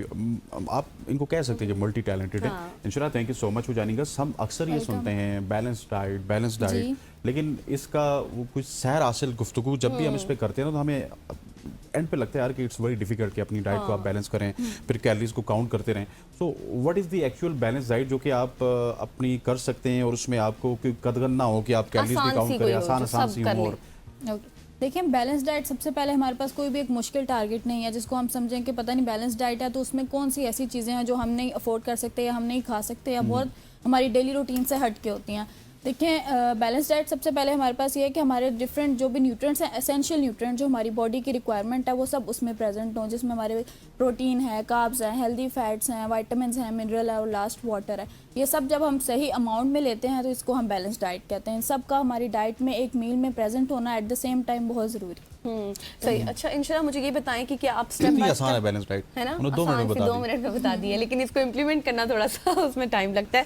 اب میں آپ سے مزید آسانی کے لیے یہ پوچھنا چاہتی ہوں کہ آپ ہمیں اس طرح سے ڈیوائڈ کر کے بتائیں کہ ہم اپنے ناشتے میں کیا لیں, دوپہر میں کیا لیں اور شام میں کیا لیں. ٹھیک ہے. नाश्ते में सबसे पहले हमारे पास जो मेजर टिपिकल नाश्ता लोगों के घर में होता है, पराठा, अंडा, चाय या सालन। तो देखिए हम इन्हीं चीज़ों को सिंपल कर लेते हैं। हम जैसे पराठा लेते हैं तो हम होल व्हीट का पराठा ले सकते हैं, लेकिन हमारी उसकी जो साइज़ होगा वो 6 इंच का होना चाहिए। ठीक है। और वो बहुत मोटा नहीं होना चाहिए, उसका जो पेड़ा हम लेते हैं वो बहुत बारीक मतलब होना इतना सा चाहिए। पराठा। हाँ, वो आप होल व्हीट का लें और उसमें अगर 1 टेबलस्पून देसी घी आप लगा रहे हैं तो वो पराठा, उसके साथ 1 एग आपका और साथ 1 कप टी, ये एक ओके नाश्ता है, एक हेल्दी नाश्ता है। अच्छा। इसके अलावा आप 2 ब्राउन ब्रेड के स्लाइसेस ले सकते हैं या ओट्स ले सकते हैं, ये सब हेल्दी ऑप्शंस हैं आपके पास। पराठा नहीं ले सकते तो आप ओट्स ले लें। ओट्स अगर आपको नहीं किसी को पसंद होते हैं तो आप साथ ब्राउन ब्रेड ले लें, साथ एग का ऑमलेट बना लें, हाफ ब्रेड ले लें, ये सब आपकी चॉइसेस हैं। तो अंडा आपके पास प्रोटीन है और ये जो रोटी हो गई, ब्रेड हो गई या ओट्स, ये हमारे पास हेल्दी कार्ब्स हैं। लेट्स सपोज अब क्योंकि नाश्ते के बाद हम आगे बढ़ेंगे, नाश्ते के हवाले से अब सवाल कर लेते हैं। एक शख्स है जो कि 2 पराठे खाता है, उसके साथ कभी कभार वो ऑमलेट खाता है, कभी कभार जो भी सालन है, कढ़ाई बनी है, कुछ भी है वो खा लेता है साथ। लेट्स सपोज वो अपने आप को शिफ्ट करना चाहता है टुवर्ड्स हेल्दी डाइट जिस तरह आपने बताया, या फिर वो कहता है यार कि बॉयल एग्स एक ऐसी चीज़ है जिसके साथ में कंपैरेटिवली ज़्यादा बेहतर समझता हूँ अपने आप को। सो ये 2 पराठे और एग खाने वाले को कितने बॉयल्ड एग खाने चाहिए ताकि वो उसकी डाइट भी अच्छी हो जाए और वो उस तमाम तर फैट से भी अपनी जान छुड़ा सके?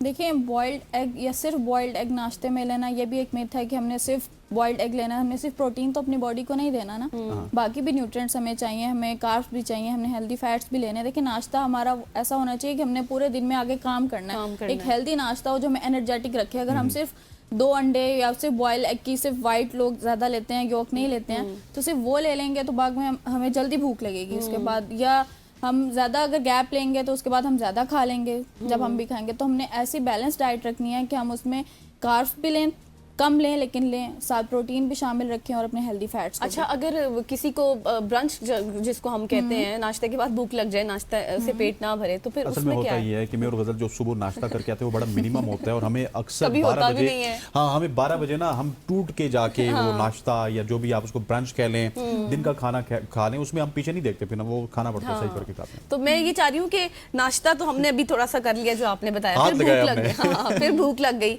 फिर उसके बाद ब्रंच भी कर लिया, फिर दिन का खाना किस तरह से हो, तो ये मैनेज कैसे करें? अगर आपने स्नैकिंग कर लिया बीच में या ब्रंच कर लिया तो ऑब्वियसली आपको बहुत जल्दी या उसी टाइम भूख नहीं लगेगी। अगर लगेगी भी तो आपने अपनी कैलोरीज को देखना है कि यार इतना खाना मैं खा चुका हूँ, इतनी मेरी रिक्वायरमेंट थी, और अगर इससे ज़्यादा मैं खाऊंगा तो ऑब्वियसली वो वेट गेन में जाएगा मेरा। तो आपने उसको बैलेंस रखना है, आप अपने पोर्शन साइज़ को कंट्रोल कर दें। अगर आपने 1 रोटी खानी थी या 1.5 रोटी खानी थी तो आप उसको हाफ पे या 1 पे ले आएँ। तो आप अपनी पोर्शन साइज़ को कंट्रोल कर लें, अपनी कैलोरीज को मैनेज करके चलें, और ये आप स्किप नहीं कर सकते। मील को स्किप करेंगे तो ऑब्वियसली आपका जो पूरा दिन का डाइजेशन ऑप्शन है वो कॉम्प्रोमाइज होगी। जिस तरह इंशरा ने आपको बताया ना कि आपको बैलेंस डाइट के लिए अपनी कैलोरीज को भी काउंट करना होगा और कैलोरीज को के साथ ही आप अपनी डाइट को बैलेंस कर सकते हैं, अपने वेट को कंट्रोल कर सकते हैं, अपने लाइफस्टाइल को अच्छा कर सकते हैं। आपका बहुत बहुत शुक्रिया, thank you so much for coming. ख़वातीन व हज़रात, यहाँ पे वक्त हो जाता है एक शॉर्ट सी कमर्शियल ब्रेक का। ब्रेक लेते हैं, वापस आते हैं, हमारे साथ रहिए।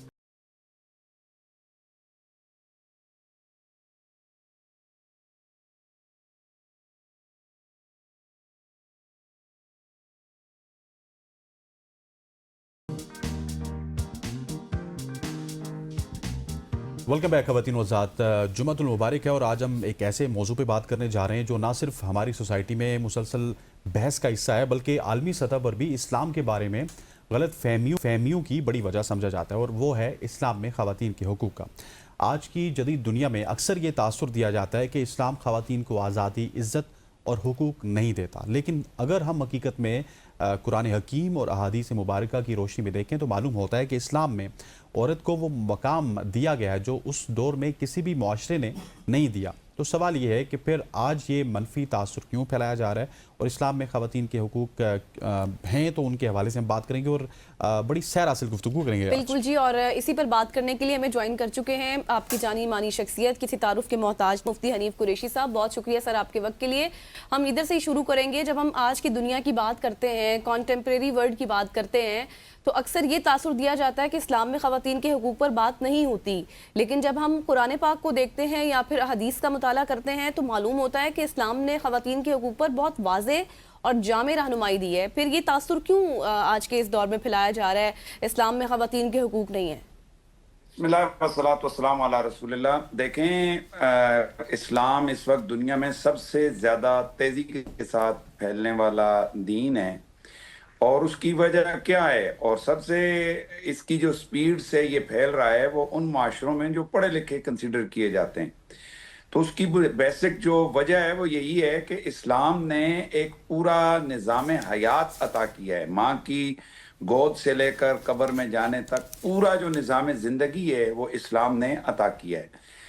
اب یہ اسلام دشمن جو قوتیں ہیں, جو ملحدین ہیں, جو دین سے بیزار لوگ ہیں, وہ ایک پروپیگنڈا اس حوالے سے کرتے ہیں جی کہ اسلام میں خواتین کا حق جو ہے نا وہ نہیں رکھا گیا ہے, اور وہ بہت ساری ایسی چیزوں کو کہ جو غیر متعلقہ ہوتی ہیں ان کو سامنے لا کر تو وہ پروپیگنڈا کیا جاتا ہے. بنیادی طور پر ہم آج بھی یہ دعویٰ کرتے ہیں اسلام کے ماننے والے کہ پوری دنیا میں اگر کہیں پر بھی is a religion, is a دین, اگر کسی جگہ پر خواتین کے حقوق کو صحیح طرح سے دفاع کیا گیا ہے تو وہ اسلام ہی ہے. بالکل.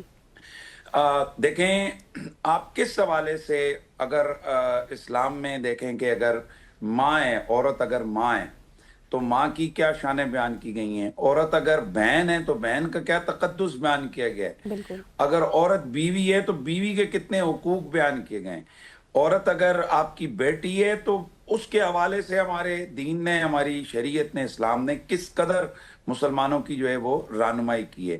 عورت کے پیدائش پر جہاں عرب معاشروں کے اندر ایک پریشانی کا سلسلہ شروع ہو جاتا تھا اور عورتوں کو زندہ درگور بچیوں کو کر دیا جاتا تھا, ایسی صورت میں وہ رحمت للعالمین اللہ کے محبوب نبی تشریف لائے تو انہوں نے آ کر یہ تصور دیا اپنے ماننے والوں کو کہ بیٹی تو رحمت الہی ہوتی ہے.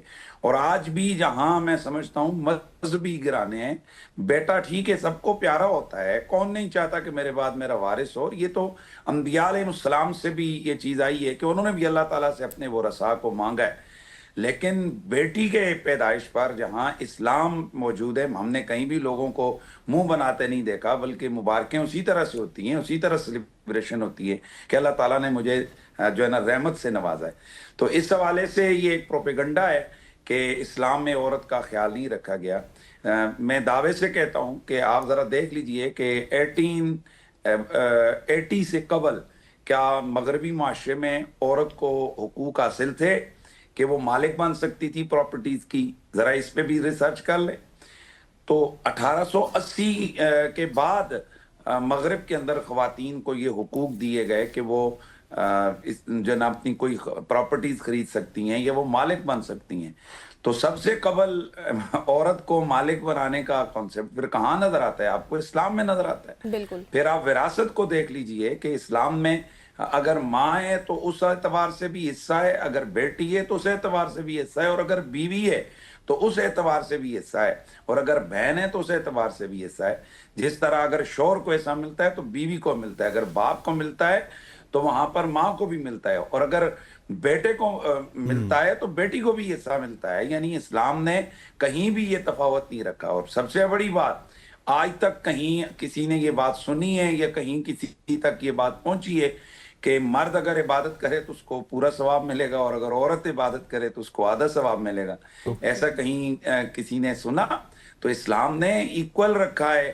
الا یہ کہ ایسی چیزیں ہیں, دیکھیں میں ایک دو فریم کھڑے کرتا ہوں, دو چیزیں میں بناتا ہوں, اور مجھے پتا ہے کہ ان میں سے ایک فریم کتنا وہ بوجھ اٹھا سکتی ہے اور دوسرا فریم کتنا.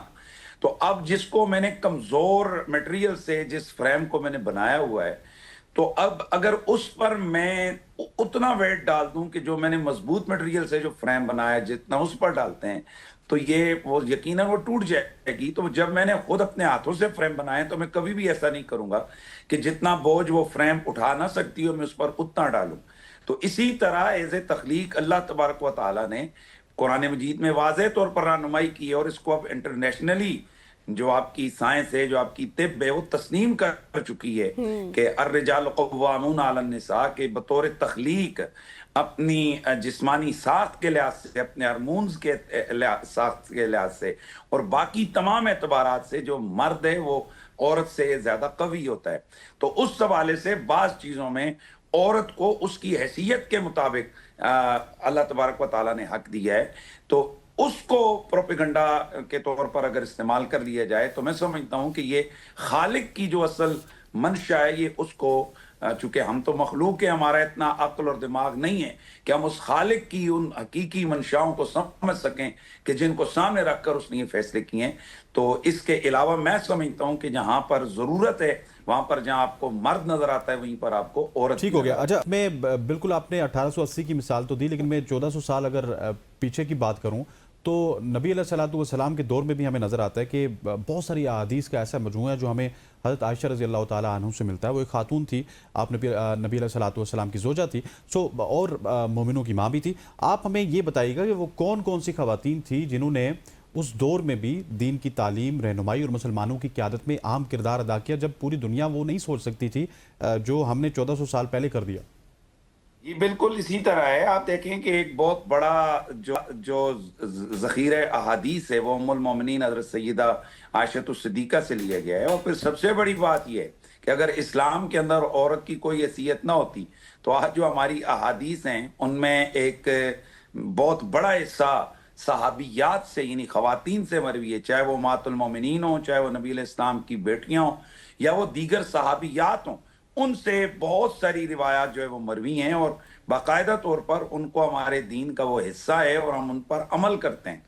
تو اسی طرح سے نبی علیہ السلام کی ازواج مطہرات ہیں، حضرت سیدہ ام سلمہ ہیں، حضرت سیدہ عائشہ الصدیقہ ہیں، حضرت سیدہ طیبہ حضور کی شہزادی حضرت بی بی پاک حضرت فاطمہ الزہرا رضی اللہ تعالی عنہا ہیں، اور اس کے علاوہ حضرت خولہ ہیں، اور کئی اور بڑی بڑی شہیر خواتین ہیں کہ جن سے جن سے بہت بڑا ذخیرہ دین کا حاصل کیا گیا، اور وہ روایات جو ہے نا وہ کرتی نظر آتی ہیں.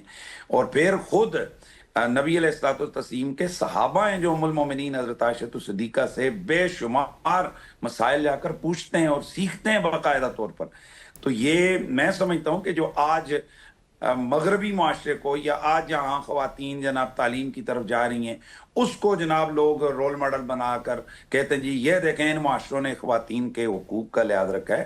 تو ہم ان سے یہی کہیں گے کہ اسلامی تاریخ کو اگر آپ پڑھ لیں تو میرے خیال میں ایسا کوئی سوال نہیں اٹھایا جا سکتا کہ جس میں یہ اعتراض کیا جائے کہ اسلام نے خواتین کو تعلیم کا حق نہیں دیا، یا اسلامی معاشرے میں خواتین کو بالکل جو ہے نا وہ اکثر اگنور اچھا سر، مجھے صاحب یہ بھی بتائے گا، جس طرح آپ نے بھی بات کی نا کہ ہم اکثر، اب یہ بھی تاثر ہے کہ ہم اکثر ہر چیز کو پردے کے ساتھ بھی جوڑ دیتے ہیں، اور آج کے دور کی اگر میں بات کروں تو آج کل بھی یہی دیکھا جا رہا ہے، کئی معاملات کو صرف پردے کے تناظر میں دیکھا جاتا ہے، لیکن ایسی صورتیں بھی ہوتی ہیں جہاں پر خواتین کو گھر سے باہر نکلنا بھی ضروری ہو جاتا ہے، کام کرنا بھی ضروری ہوتا ہے.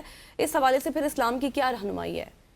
دیکھیں، پہلی بات تو یہ کانسیپٹ تمام سننے والے کلیئر کر لیں کہ میرا جسم میری مرضی، اس کی اسلام نے کسی کو بھی اجازت نہیں دی ہے. اسلام کیا، دنیا کا کوئی بھی معاشرہ کسی کو یہ اجازت نہیں دیتا کہ جو تیرا جسم ہے جو تو مرضی ہے کر. دنیا کے اندر بے شمار ایسے قدغن قوانین کے اندر رکھے گئے ہیں کہ جو مجھے اور آپ کو پابند کرتے ہیں، پوری دنیا کے لوگوں کو، کہ وہ ایک لمٹ کے اندر رہ کر ان کو آزادی دی گئی. بالکل. یہاں ایک تو پہلی بات یہ ہے کہ خواتین کے جب حقوق کی بات ہوتی ہے تو ایسی چیزوں کو سامنے لایا جاتا ہے کہ جو بنیادی طور پر اس صنف نازک کا حق ہے ہی نہیں ہے. اب ایک بچہ ہے، وہ اپنے والدین سے یہ کہے کہ آپ کے پاس کروڑوں اربوں روپے ہیں تو مجھے ڈیلی کے اگر آپ ہزاروں روپے نہیں دیں گے تو میں سمجھوں گا کہ آپ میرے خیر خواہ نہیں ہیں، اور وہ جو اس کا دل کرے وہ کہے جی مجھے یہ بھی لے کر دیں، میں یہ بھی کروں گا، میں کلب میں بھی جاؤں گا، یہ بھی تمام چیزوں کی وہ ڈیمانڈ کرے، تو کبھی بھی والدین اس کو یہ آزادی نہیں دیں گے، کیونکہ اس کی عمر اس لائق نہیں ہے کہ وہ اپنا اچھا برا سمجھے. وہ والدین سمجھتے ہیں کہ اس کے لیے ہم نے یہ ساری دولت بچا کے رکھنی ہے، اور کہاں اس نے کیا خرچہ کرنا ہے اور کتنی اس کو آزادی ہم نے دینی ہے جس سے یہ بگڑ نہ جائے، تو اسے ایک لمٹ کے اندر رکھ کر اس کو آزادی دی جاتی ہے. تو جس رب نے ہمیں تخلیق کیا ہے وہ بہتر جانتا ہے کہ ہمیں کس کس چیز کی ضرورت ہے اور کہاں کہاں ہماری پابندی کی ضرورت ہے. تو اس اعتبار سے یہ ٹوٹلی اس مسئلے کو حضرت ایک اور سوال ہے جو آخر میں آپ سے کرنا چاہتا ہوں. بہت ساری خواتین ہیں جو ملازمت کرتی ہیں اور انہیں عدت بھی پوری کرنی ہوتی ہے جو کہ 4 مہینے 10 دن ہوتی ہے. ایسی صورت میں وہ کیا کریں اور ان کے لیے شریعت میں کیا حل اور رہنمائی موجود ہے؟ हाँ देखिए, ये बड़ा अच्छा क्वेश्चन आपने पूछा है। हमारे मुआशरे में कुछ चीज़ें ऐसी होती हैं कि जो खुद ब खुद मर्द व ख्वातीन ने अपने लिए लाजिम बना ली होती हैं, लेकिन हकीकत में उनका दीन से या दीनी अहकाम से कोई ताल्लुक नहीं होता। उन्हीं मसाइल में से इद्दत के मसाइल हैं कि जो बहुत सारी ख्वातीन को पता नहीं होता, और ये ज़हनों में डाल दिया जाता है कि जैसे ही किसी खातून का शोहर फौत हुआ तो अब तो 4 महीने 10 दिन जनाब वो अपने घर से बाहर निकल ही नहीं सकती, वो जनाब किसी से बात नहीं कर सकती। फिर वो ऐसे खास कपड़ा सा डाल के तो वो औरतें अंदर अपने एक ही रूम में बैठी रहती हैं, और 4 महीने 10 दिनों के बाद वो ठीक ठाक उनकी सेहत और बाकी सारे मसाइल होते हैं। वो हत्ता कि हमने ऐसे ऐसे भी इलाकों में यानी देखा कि वो धूप तक नहीं सेकती हैं, बाहर तक नहीं आती हैं। तो फिर वो बड़ा एज ए मुआशरा कहा जाता है, यार क्या इस खातून ने इद्दत की है, क्या ज़बरदस्त हुआ है। हालांकि बिल्कुल भी इस तरह की कोई पाबंदी नहीं है। इद्दत के दौरान आप पे वही पाबंदियां हैं जो शोहर की जिंदगी में आप पर पाबंदियां थी। यानी आप एक तो औरत जो है वो बन संवर नहीं सकती है, अपना इजहार जीनत नहीं कर सकती है, यानी उसने सोग मनाना है, ऐसी अंदाज से वो जीना है, ऐसे अंदाज से उसने वो अपने अयाम गुजारने इद्दत के कि जिससे पता चले कि इसको वाकयातन अपने शोहर के विसाल का दुख है, यानी उसने सोग मनाना है। फर्स्ट ऑफ ऑल तो ये। सेकंड ये है कि उसने कहीं ऐसी जगह पर नहीं जाना कि जहां वो अपने शोहर की जिंदगी में उसकी इजाजत के बगैर नहीं जा सकती थी। जिस तरह से ऐसा सफर के जो बगैर जरूरत के कि जो जिसमें रात का गुजारना आ जाए, जिसमें 3 दिन 3 रातों से ज्यादा का कोई आउट सफर हो, लेकिन इसमें भी अगर कोई औरत उसकी सेहत के मसाइल हैं, उसको ऑपरेट करवाना है या कहीं उसने हॉस्पिटल में जाना है और हॉस्पिटल इतना दूर है जहां उसको डेफिनेटली इतना टाइम लगेगा, तो इसमें भी कोई ममानत नहीं है। ये भी बहुत सारी जालते हैं कई इलाकों में कि वहां पर ख्वातीन को इस तरह से पाबंद कर दिया जाता है कि वो बेचारी अगर बीमार हो जाए तो उनको हॉस्पिटल्स तक नहीं आने दिया जाता। ये मैं समझता हूँ दीन से दूरी की बात है। इसी तरह से अगर एक औरत है वो शोहर के घर में किराए के मकान में रहती थी, अब वहां उसको किराया देने के लिए उसके पास पैसे ही नहीं है, उसने शिफ्ट होना है और दूसरा शहर उसका हवाई इलाका है, तो उसमें वो बिल्कुल सफर करके जा सकती है अपने महरम लोगों के साथ। तो अलगर्ज बहुत सारी चीजें, अगर वो बाजार में उसका कोई सौदा सलफ लाने वाला नहीं है तो वो बापर्दा जाकर बिल्कुल ला सकती है। इसी तरह अगर एक औरत है उसको शोहर की जिंदगी में दिन के वक्त बिजनेस का या दिन के वक्त जॉब की उसको इजाजत थी शोहर की जिंदगी में, तो अब भी उसके शोहर के विसाल के बाद उसी तरह वो बापर्दा वो जाकर वो अपना जॉब कर सकती है कि अगर उसके बगैर उसका गुजारा नहीं है। इसी तरह अगर एक खातून है उसने अपने बच्चों को स्कूल में ले जाना होता है, उसके बगैर घर का हरज है, तो भाई इस्लाम में ऐसी सख्तियां नहीं है कि जो ना हम जो समझ लेते हैं कि जी इस्लाम ने बस बहुत सख्त कर दिया है। तो बिल्कुल औरत नॉर्मल जिंदगी गुजारेगी। सिर्फ उसने ये करना है कि एक तो उसने इज़हार जीनत नहीं करना, और दूसरा उसने वहां नहीं जाना है, वो काम नहीं करने हैं जो शोहर की जिंदगी में उसकी इजाजत के बगैर वो नहीं कर सकती थी, और बगैर किसी खास अशद जरूरत के उसने अपने घर से इतना दूर नहीं जाना है कि जिसमें रात उसको गुजारनी पड़े। बाकी नॉर्मल ऑल थिंग्स, ऑल चीजें वो कर सकती है। अगर सामान लाना है, उसने अगर कोई किसी जगह पर उसने बच्चों को ले जाना है, खुद हॉस्पिटल जाना है, बच्चों को लेके जाना है, ये काम वो खातून कर सकती है। सही, ठीक हो गया। हजरत बहुत बहुत शुक्रिया। मुफ्ती हनीफ कुरैशी साहब हमारे साथ मौजूद थे, जो कि आज की इस कॉन्टेम्प्रेरी वर्ल्ड में औरत के हुकूक के हवाले से बात कर रहे थे, और फिर आखिर में जो उन्होंने बात की ना इद्दत के हवाले से, जो हमारे यहाँ होता है कि 4 महीने और 10 दिन आपने घर में रहना, उसके हवाले से भी उन्होंने काफ़ी ज़्यादा चीज़ें क्लियर की हैं। वंस अगेन आपका बहुत शुक्रिया गज़ल। और मुझे आप इजाज़त देंगे, अब इंशाल्लाह आपसे मंडे को मुलाकात होगी। आप भी जाके स्नो एंजॉय कीजिए। हम भी कोशिश करते हैं कि अगर रास्ते वगैरह खुले हो तो जाके स्नो एंजॉय करें। मुझे गज़ल अशरफ को और हमारी पूरी प्रोडक्शन टीम को मंडे तक के लिए इजाज़त दीजिए। अल्लाह हाफ़िज़।